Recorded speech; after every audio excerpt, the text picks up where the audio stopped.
one's going off. What the heck's happening? This is the National Weather Service office in Indianapolis. Go. Dang, I The didn't go off. preceding signal was a test of the public warning system on weather radio station KZZ27. During potentially dangerous weather situations, specially built receivers can be automatically activated by the signal to warn of the impending hazard.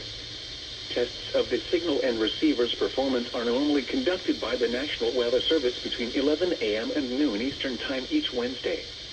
If there is a threat of severe weather, the test will be postponed to the next available good weather day.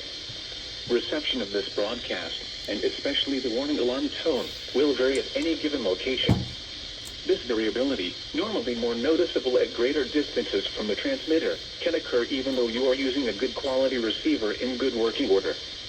The warning alarm tone will be activated for hazardous watches and warnings for the following counties in Indiana: Fountain, Park, Vermilion, and Warren. This alarm tone will also activate for Vermilion County, Illinois until further notice. This concludes the weekly test of weather radio station KZZ27.